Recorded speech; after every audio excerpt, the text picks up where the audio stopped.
If you close your eyes and listen closely, you might just catch the distant rattle of a milk float, the soft thud of glass bottles against stone steps, and the low, echoing call of a newspaper boy weaving through the morning fog. The sun hasn't quite risen, but already the day is in motion. A lamplighter, lantern in hand, makes his final rounds, extinguishing the last of the gas lamps before the city stirs. Here, in the hush of early light, Britain's hidden workforce gets to work. Quietly, dependably, long before most of us blink open our eyes. These were the unsung jobs, the early risers and silent helpers whose names we rarely knew, but whose routines shaped the very rhythm of daily life. Today, we barely give a second thought to how the world around us wakes up. But 60 years ago, the morning was built by hands you might never have seen. How many of these roles do you remember? Some are now mere whispers in the mist. Number 7 will surprise you. So let us step back into that forgotten dawn and discover the people who once made Britain tick. Step into the Britain of the early 1960s, and you'll find a nation quietly reinventing itself. The scars of war are still visible in some places, bomb sites patched up, ration books tucked away in drawers as mementos of tougher times. But there's a new energy, too.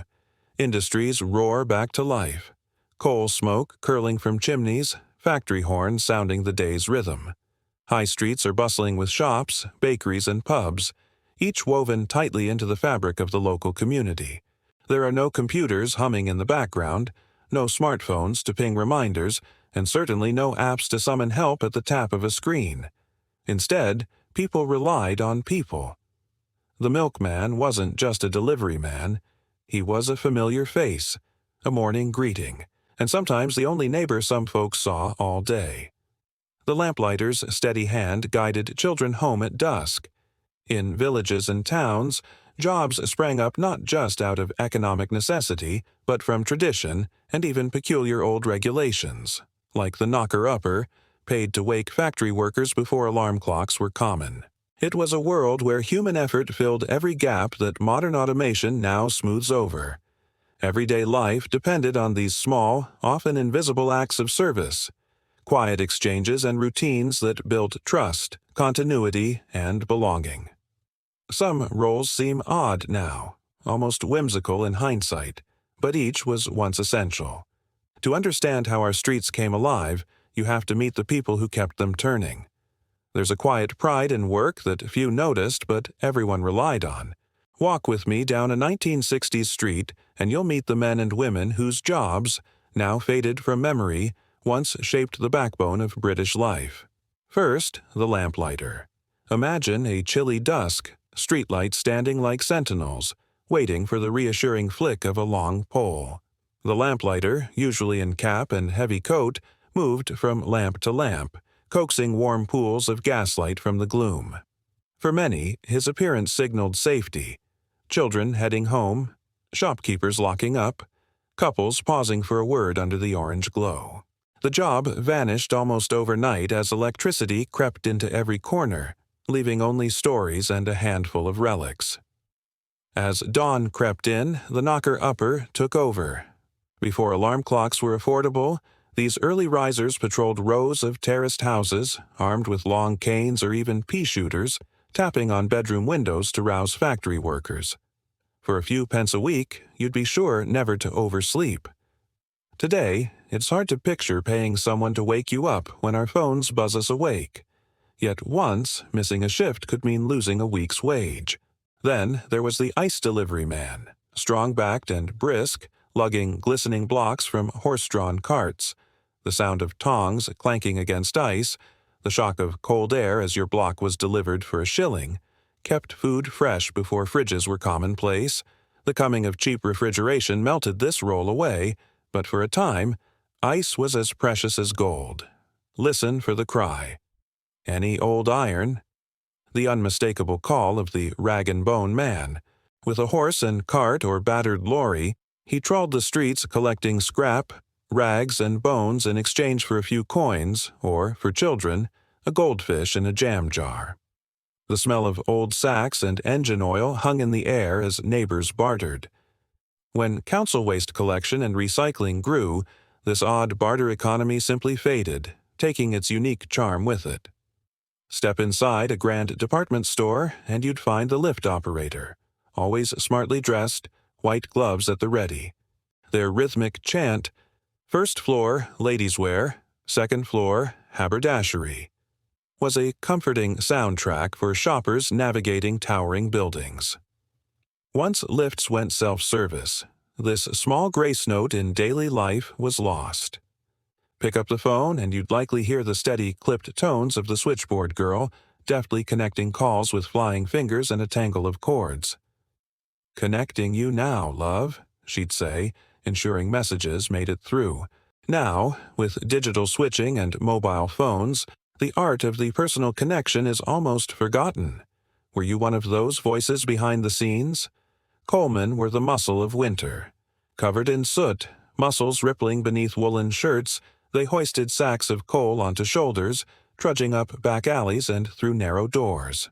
The aroma of coal smoke meant warmth and comfort. Gas central heating eventually pushed this profession to the margins, but some still remember the black dust and laughter that followed a delivery. Then came the crossing patrol, lollipop men and women, who, with bright signs and even brighter smiles, shepherded legions of children across busy roads. A figure of safety, always ready with a joke or gentle reminder to look both ways. Their numbers have dwindled as roads grow busier and parental worry takes over, but their impact remains imprinted on generations. In the office, the typist reigned supreme. Rows of women, fingers flying over clacking keys, produced letters and reports with precision and pride. The sharp scent of ink, the snap of carbon paper, filled the air. Word processors and computers rendered the skill almost obsolete, but in its time, it was an engine of progress. Laundrymen, too, plied their trade with horse-drawn carts, collecting bundles from homes and returning crisp, pressed linens a week later. In a world before washing machines, the ritual was part of domestic order. As home appliances shrank laundry to a private affair, this job vanished, leaving only the memory of starch and soap. Milk floats, slow and steady, were driven by milkmen who knew every doorstep and family habit. The rattle of bottles, the clink of coins in the empty, was as regular as the morning post. Supermarkets and plastic cartons changed the landscape, but for a time, the milkman's visit was a daily highlight. The paperboy's bicycle, tires crunching on gravel, brought the news to your door. They braved rain and frost, rolled headlines into tight cylinders, and learned the weight of responsibility before school even began. Now, with online headlines at a swipe, this rite of passage is mostly gone. The park keeper, often with a whistle and sturdy boots, kept our green spaces trim and our behavior in check. Children knew to mind their manners, while roses and benches gleamed under his watch. Council cuts and fewer open spaces mean the breed is rare today, but some remember the pride they took in every blade of grass. Chimney sweeps, once as familiar as the postman, visited each spring, brushes in hand, leaving trails of soot, but also a promise of safe, warm fires. With central heating and building regulations, the sweep's call became an echo of the past. And finally, the cinema usherette, torch in hand, uniform pressed, guiding couples to seats and selling tubs of ice cream from trays. Their smiles were part of the magic, making every film an event. With multiplexes and self-service tickets, that magic faded quietly. Few remember all these jobs, but each left its mark. Were you or someone you knew part of this hidden workforce? As we look back, we see not just lost trades, but the rhythm and warmth they brought to British life, a chorus of everyday heroes, unsung but unforgettable. The echo of their efforts leads us to wonder, what did we lose when they disappeared? And what, if anything, did we gain? It's easy to overlook what slips away quietly. The truth is, those vanished jobs wove a tapestry of daily connection, a web of faces and rituals that shaped how we related to one another.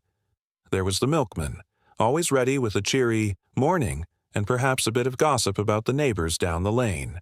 Or the rag-and-bone man, his cart trailed by a gaggle of children hoping for a penny or a treat, all of them competing to be the first to spot him turning the corner. Even the knocker-upper's early tap, though simple, created a sense of shared beginning, everyone in the row rising together to meet the day. Small joys were everywhere.